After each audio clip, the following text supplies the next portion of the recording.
Good morning mga ka-boys. May service po tayo ngayon. Dito po sa Santa Teresa First Lubao.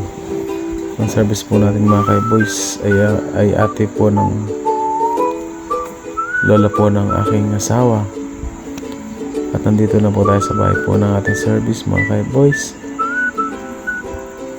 At ayan po ay nag-ayos na si ML Montemayor. Po, nag-ayos na si Gosoy. Kasama po namin dito si paring Badong, si paring Gerald Kayanan. Yan po mga ka-boys. Talagang todo ayos po yung mga kasama ko na yan mga ka-boys. Magagaling po yan. Kami po ay nakikiramay sa lahat po ng naiwan at naulang pamilya po ni Lola Noemi Manalansan dito.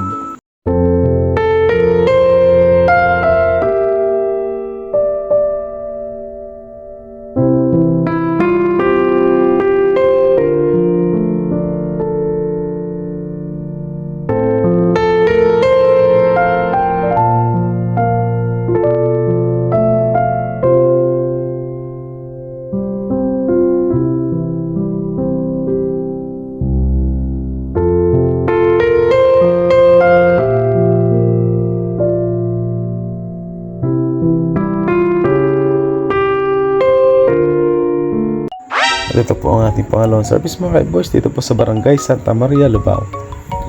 At shoutout po pala kay Edmar Makaspak po na nasa Greece mga ka-boys. Mag-ingat po kayo lagi dyan sa mga OFW po natin. Mag-ingat po kayo lagi dyan. At yun po mga ka-boys, nandito na po kami sa bahay po ng ating service dito sa Santa Maria, Lubao.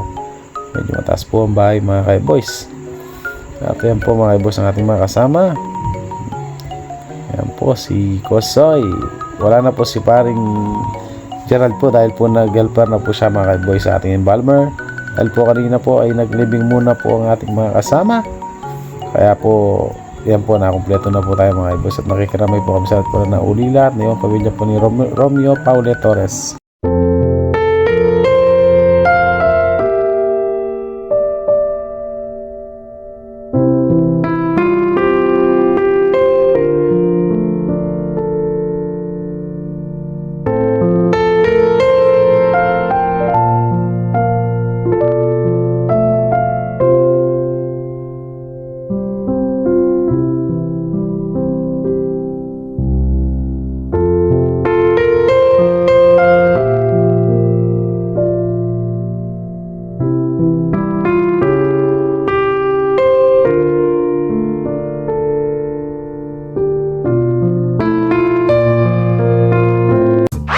Ito po ang ating pangatlong service mga ka-boys dito sa Barangay Lourdes, Lubao.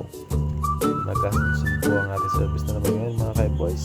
At yun po kasama na po namin ang ating service. Kami po ay nakikiramay sa lahat po ng naulila at na yung pamilya po ni Eduardo S. Valenzuela.